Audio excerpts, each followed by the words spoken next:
Hello, Mr. Jahangir. In this video, I am talking of a research paper from France, which I am posting you in your Google class also. I am talking only in brief about the paper. It is very rich, very rich material. Please go through it. It will definitely help you in your PhD work. The paper talks about citizens, politicians, business executives, the federations representing capital and labor, civil society actors.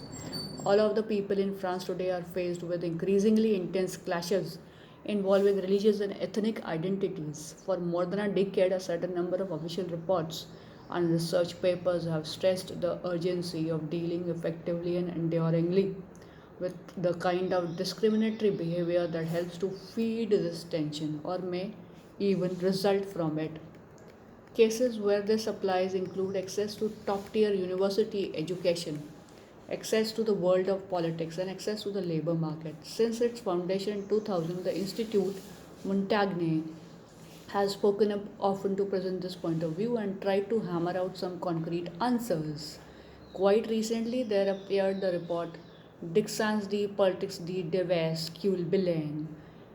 This means assessing the payoff of 10 years of diversity policies in autumn 2014. The study we published today reveals that the situation is extremely worrying. It is the fruit of the remarkable work of Marianne Welford, an economist at the Paris School of Economics and Paris One University, as well as an acknowledged expert in this area, and it relies on a CV based trial that breaks new ground. The salient points: its breadth is unparalleled.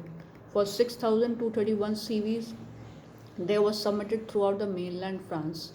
Its duration for September 2013 to September 2014 ensures the robustness of the results. Its coverage is wide since discrimination is tested with respect to all three major forms of monotheism present on French soil. The Board of Management of the Institute Montaigne wanted this trial to yield a diagnosis of the greatest possible rigor and precision. And indeed, as readers will see, it is incontrovertible for the levels of discrimination met at the portals of the labor market by job applicants of Muslim faith, especially, but also by their Jewish counterparts, are particularly high. These results and the authors carefully pondered reflections on the drivers of discrimination that accompany them bring us up against a thorny problem. How is laicity to be managed at that point of entry into the labor market and in the world of work? These compelling results constitute a challenge for our model of integration and for social cohesion in our country.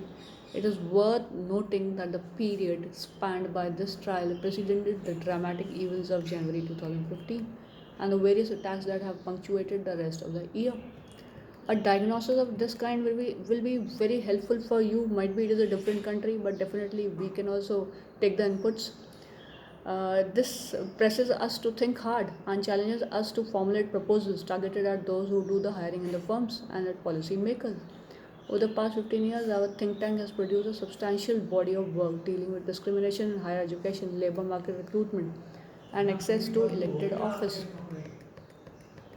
And yes, definitely the towards the end of the paper and the material, there will be a proposal, there will be a recommendation. If you have any questions, any doubts, you can call me back. Thank you.